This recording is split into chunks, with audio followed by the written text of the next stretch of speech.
Hello good evening नमस्कार and welcome back to the economics hub. तो आज की इस क्लास में हम लोग चैप्टर नंबर 2 यानी इंडियन इकोनॉमी 1950-1990 जो हमारे चैप्टर का नाम है उसकी क्लास 3 यानी एपिसोड 3 में आज इस पूरे चैप्टर को हम क्लोज करने की कोशिश करेंगे। मतलब इसको पूरा कंप्लीट समझ लेंगे। इससे पहले अगर आप देखेंगे या अगर आपने वीडियोस देखी होंगी तो मैंने आपको ये कंप्लीट चैप्टर 2 और 1 अच्छे से समझाया है। अगर आपने नहीं देखा है तो आप मुझे कमेंट करके मुझसे लिंक ले सकते हैं या नीचे डिस्क्रिप्शन बॉक्स में मैं आपको इसका लिंक दे दूंगा, वहाँ से आप सीधा इसको देख सकते हैं। ठीक है, तो आइए बिना टाइम वेस्ट करें हम लोग स्टार्ट करते हैं चैप्टर नंबर 2 जिसका नाम है इंडियन इकोनॉमी 1950-1990। तो इससे पहले वाली क्लासेस में हमने एग्रीकल्चर सेक्टर्स को जो फोकस किया था, ठीक है, और आपके फॉरेन सेक्टर्स को हमने फोकस किया था, तो वो हमने वहाँ पे कंप्लीट कर लिया है। तो आज की इस क्लास में हम लोग बात करेंगे इंडस्ट्री की वजह से कैसे हमारी इकोनॉमी बूस्ट हुई और कैसे कैसे इंडस्ट्री ने हमारी इकोनॉमी को आगे बढ़ाने की कोशिश करी। उसमें कौन कौन से लोगों का हाथ था, चाहे वो किस तरह की इकोनॉमी के, चाहे वो पब्लिक सेक्टर हो या फिर वो प्राइवेट सेक्टर हो। तो कंप्लीट पूरा डिस्क्रिप्शन हम यहाँ पे इसको लेते हैं और देखते हैं। तो यहाँ क्या लिखा है, सबसे पहले आपको बताया है sustain GDP is possible only with the epic centre lie on industrial sector. किसी भी देश की आप इकोनॉमी उठा के देखिए, वही इकोनॉमी सक्सेसफुल है जिस देश में इंडस्ट्रियल सेक्टर ने सबसे ज़्यादा क्या किया है, ग्रो किया है। इसीलिए इंडस्ट्रीज को बैकबोन बोला जाता है बहुत से इकोनॉमी की। जीडीपी तभी ग्रो करेगी जिस कंट्री की इंडस्ट्रियल सेक्टर ज़्यादा ग्रो करेगा। ठीक है, ऐसा क्यों है? ऐसा इसलिए है क्योंकि जब इंडस्ट्रीज़ ग्रो करती हैं, इंडस्ट्रीज़ के ग्रो करने से जीडीपी तो ग्रो कर रही है, उसके पीछे भी बहुत सारे रीज़न हैं।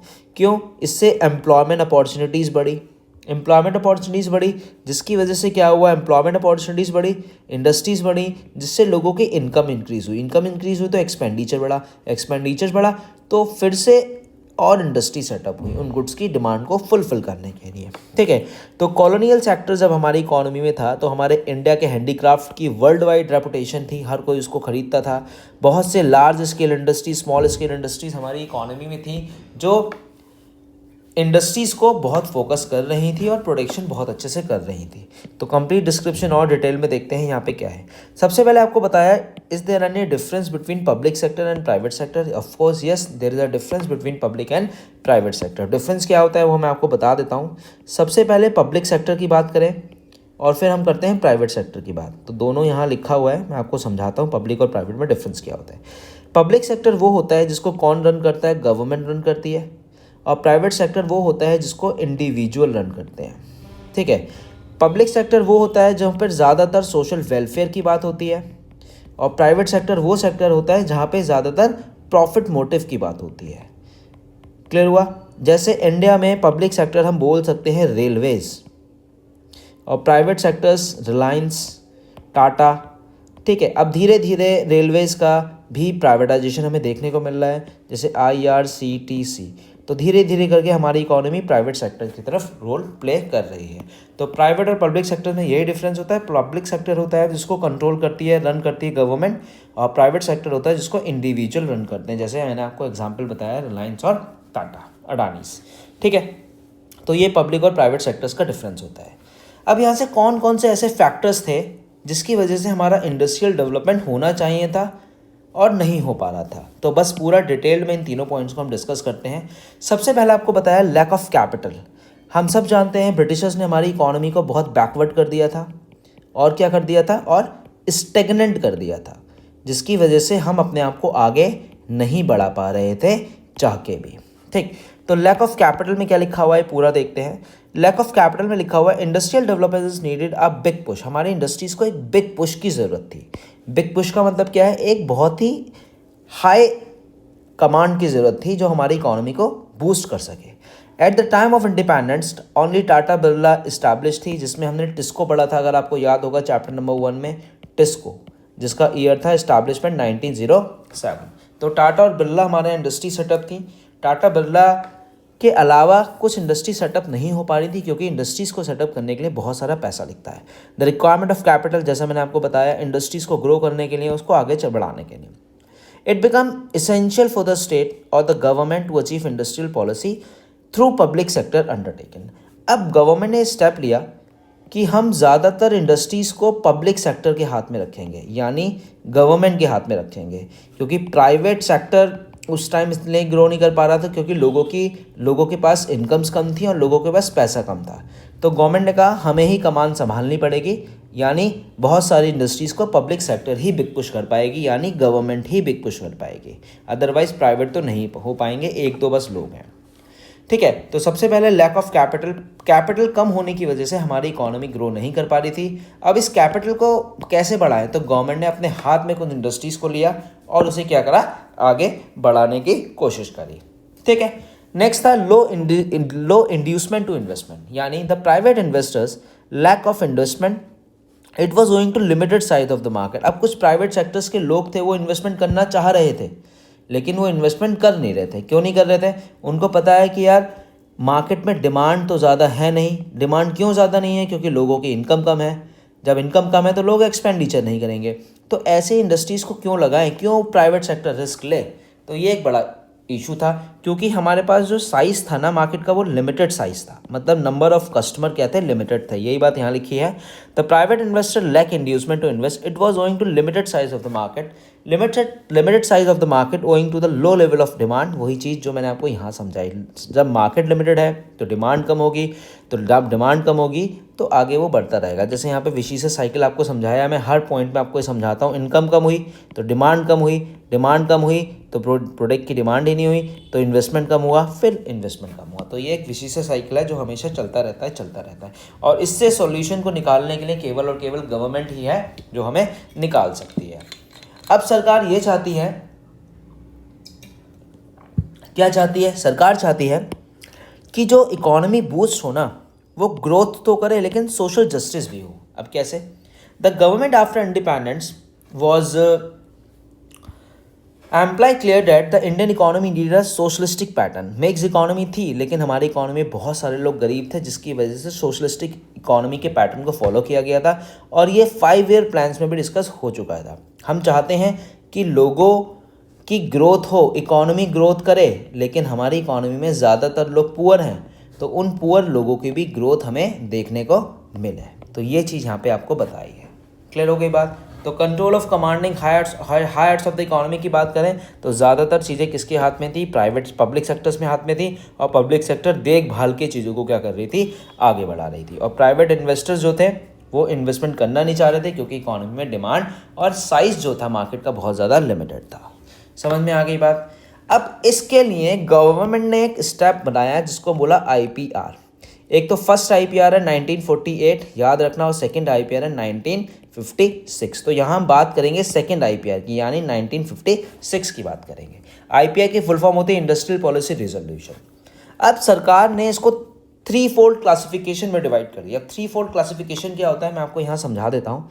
3 फोल्ड क्लासिफिकेशन बहुत ही सिंपल सा है, बस आपको ये 3 चीज़ें याद रखनी है। सबसे पहला, जो भी इंडस्ट्री होगी सबसे पहले पब्लिक सेक्टर उसको डील करेगी। दूसरा, पब्लिक प्लस प्राइवेट, ठीक है, पब्लिक प्लस प्राइवेट। और आपका जो तीसरा होगा वो प्राइवेट को मिलेगा। तो सबसे पहला फोकस पब्लिक सेक्टर पे रहेगा, लाइसेंस पब्लिक सेक्टर को मिलेगा, फिर पब्लिक प्लस प्राइवेट, और जो कुछ बच गया तो प्राइवेट सेक्टर्स पे आएगा। तो यहीं पहला फोल्ड है पूरी तरह से पब्लिक, जैसे डिफेंस वगैरह। दूसरा है पब्लिक प्लस प्राइवेट, और तीसरा प्राइवेट, जो कुछ बचेगा तब प्राइवेट के पास जाएगा। तो बस 3 फोल्ड में आपको ये याद रखना है, ये पूरी चीज़ आपको यहाँ ये बता रहा है, ठीक है। और जो IPR का रिजोल्यूशन था ये हमारा सेकेंड 5 ईयर प्लान में हमने इंट्रोड्यूस किया था, ठीक। अब 3 फोल्ड क्लासिफिकेशन में बस आपको इतना लिखना है, आप इसका स्क्रीनशॉट ले लो या इसको कहीं लिख सकते हैं। सेकेंड है इंडस्ट्रियल लाइसेंसिंग। इंडस्ट्रियल लाइसेंसिंग का मतलब क्या है, industrial licensing in the private sector could be established only through a license from the government। अगर कोई प्राइवेट इन्वेस्टर पैसा लगाना चाहता है तो उसके लिए सबसे पहले उसे गवर्नमेंट से क्या लेना पड़ेगा, लाइसेंस लेना पड़ेगा, जो बहुत ही मुश्किल था उस समय लेना, ठीक है। The basic idea of licensing policy war encourage industry in the backward region of the country. अब इसके पीछे भी मैं आपको पूरी कहानी समझाता हूँ।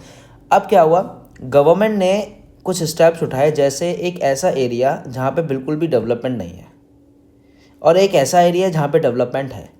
तो गवर्नमेंट ने प्राइवेट एंटरप्रेन्योर्स को बोला कि अगर आप इंडस्ट्रीज़ के लिए लाइसेंस ईजिली लेना चाहते हैं तो आप अपनी इंडस्ट्रीज़ को बैकवर्ड रीजन्स में लगाओ। कहाँ पे लगाओ? बैकवर्ड रीजन में, जहाँ पे डेवलपमेंट नहीं है। अब लोग कहेंगे कि हम बैकवर्ड में क्यों लगाएं, हम तो अर्बनाइजेशन में लगाएंगे। तो गवर्नमेंट ने कहा अगर आप बैकवर्ड एरियाज़ में इंडस्ट्रीज़ को सेटअप करोगे तो हम आपको ईजिली लाइसेंस देंगे, आपको टैक्स में हॉलीडे देंगे यानी टैक्स में रीबेट देंगे, आपको सब्सिडी देंगे और बहुत सारी चीज़ें देंगे। तो अब लोगों ने बैकवर्ड रीजन्स में इंडस्ट्रीज़ को लगाना सेटअप करा। जब कहीं पे इंडस्ट्री सेटअप हुई तो वहाँ पे छोटी मोटी शॉप्स खुली तो वहाँ के लोगों को एम्प्लॉयमेंट मिला। जब लोगों के लिए आने जाने का ज़्यादा हुआ तो वहाँ पे आसपास क्या बन गई? रोड्स बन गई। तो रोड्स बन गई तो वहाँ पे एक छोटा सा स्कूल खुला तो पार्क्स खुला। तो आप देखिए इस एरिया में कुछ भी नहीं हुआ करता था। एक इंडस्ट्री सेटअप होने की वजह से धीरे धीरे करके क्या हुआ, यहाँ पे सब चीज़ें आनी शुरू हो गई। तो इसीलिए गवर्नमेंट ने इंडस्ट्रियल लाइसेंसिंग को ज़्यादातर कहाँ सेटअप करने के लिए बोला? बैकवर्ड रीजन्स में सेटअप करने के लिए बोला। आई होप आपको ये बात समझ में अच्छे से आ गई होगी।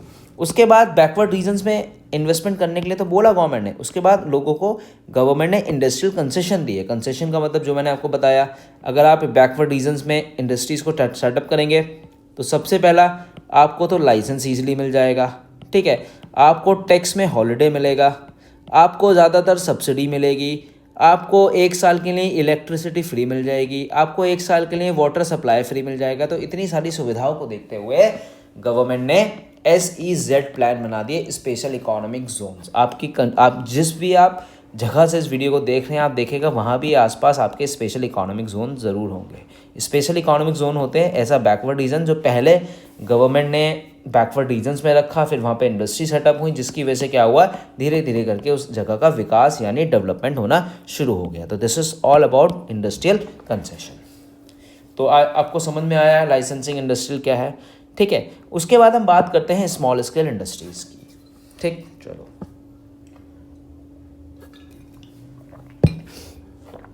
अब हम बात करेंगे स्मॉल स्केल इंडस्ट्रीज़ क्या होता है। नाम से समझ में आ रहा है, SSI इसको नाम से हम जानते हैं, ठीक है। स्मॉल स्केल इंडस्ट्रीज़ में बेसिकली 3 पॉइंट होते हैं। सबसे पहला, स्मॉल स्केल इंडस्ट्रीज जो होती है वो लेबर इंटेंसिव टेक्निक से बनती है, मतलब स्मॉल है तो ज़्यादातर इसमें लेबर काम करेगा। दूसरा, इसमें लोकेशन फ्लैक्सिबिलिटी होती है। लोकेशन फ्लैक्सिबिलिटी का मतलब होता है, सपोज़ आपने मुरादाबाद में इंडस्ट्री लगाई, आपकी मुरादाबाद में इंडस्ट्री नहीं लग रही, ज़्यादा मशीन प्लांट तो है नहीं, तो आप इसे एक जगह से बरेली शिफ्ट कर सकते हैं, बरेली नहीं चल रही है तो लखनऊ शिफ्ट कर सकते हैं, दिल्ली शिफ्ट कर सकते हैं। तो ये होता है लोकेशनल फ्लैक्सिबिलिटी। और तीसरा, इसमें जो इन्वेस्टमेंट लगता है वो बहुत ही स्मॉल अमाउंट ऑफ इन्वेस्टमेंट लगता है। समझ में आई बात? तो ये है आपका स्मॉल स्केल इंडस्ट्रीज़ के 3 पॉइंट। अब इसको पूरा डिटेल में हम पढ़ते हैं क्या है।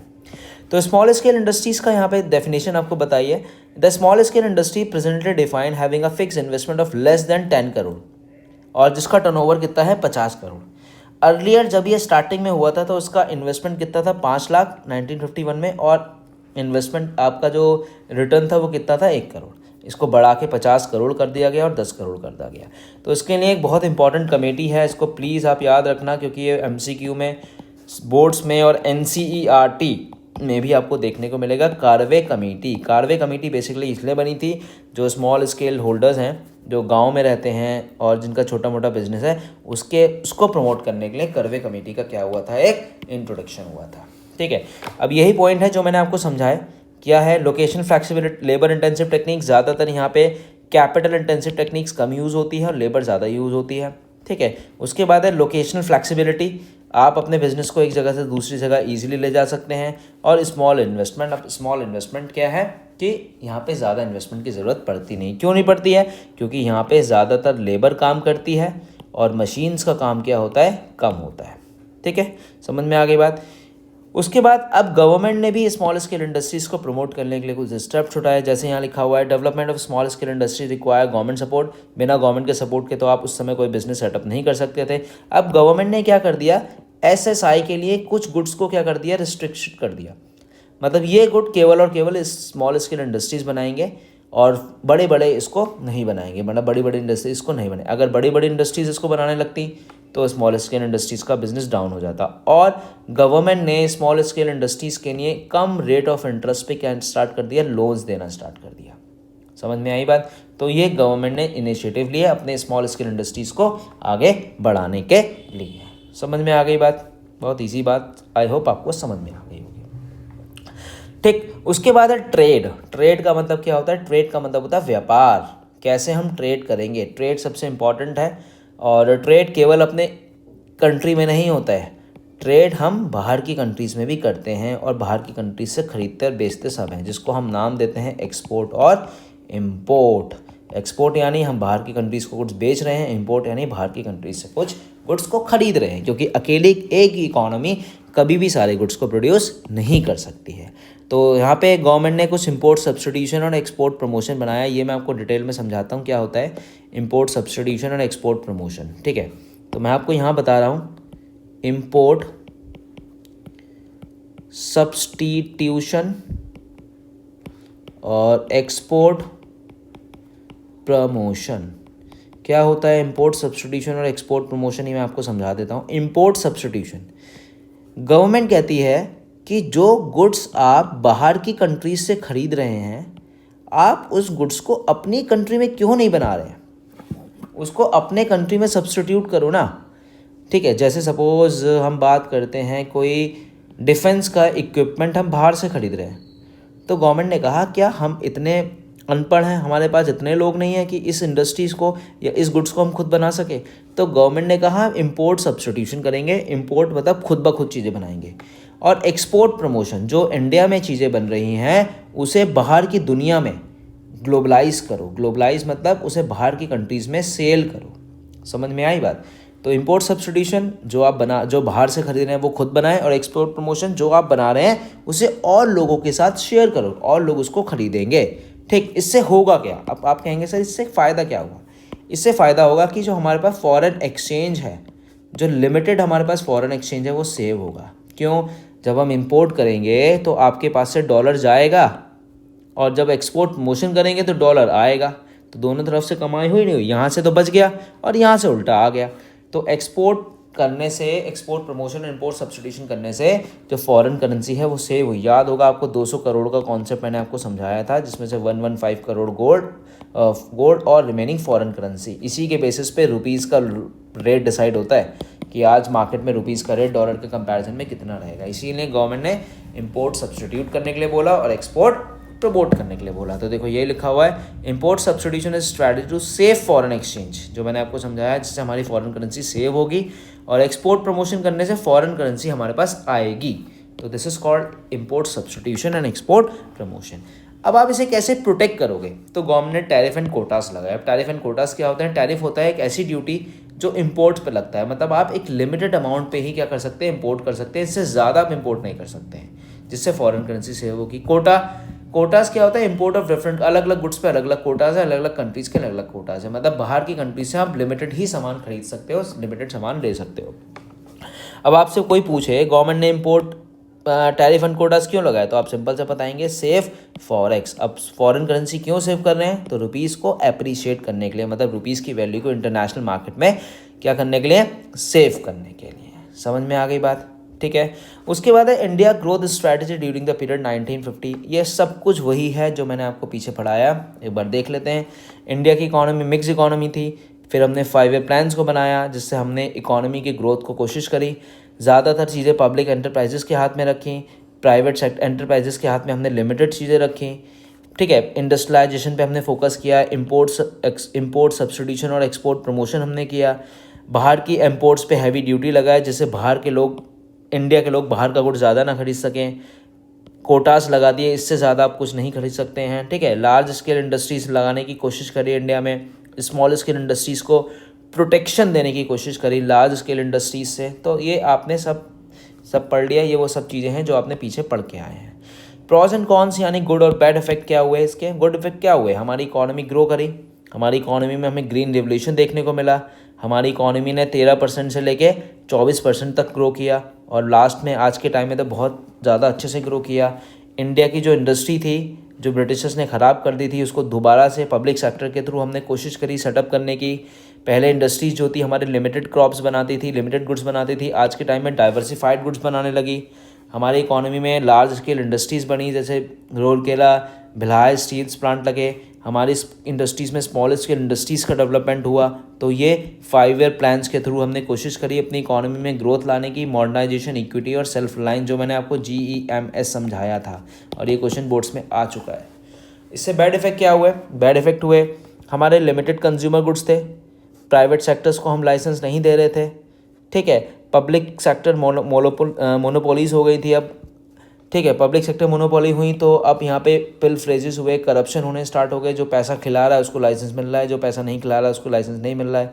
बड़े बड़े लोगों को लाइसेंस मिलने लगा, ठीक है। हमारी डोमेस्टिक इंडस्ट्री प्रोटेक्ट हुई, बट हम पीछे रह गए क्योंकि बाहर की कंट्रीज से हमारी कंट्रीज़ में सामान नहीं आ रहा था, ठीक। तो यही सब चीज़ें इस चैप्टर में हमने पढ़ी, और इस पूरे चैप्टर में बस यही आपको पढ़ना है। ये एक क्वेश्चन है जो बोर्ड्स में 2025 में आया हुआ है। In the post-independence era, the policy makers of India adopt an economic system that fundamentally imply the coexistence of dash and dash। तो आप इसका आंसर मुझे कमेंट करके बताएं। और इसी के साथ चैप्टर नंबर 2 यहाँ पे कंप्लीट हो जाता है। आप मुझे बताएं कैसा लगा और कमेंट करें। मिलते हैं चैप्टर नंबर 3 के साथ। Thank you so much for watching me.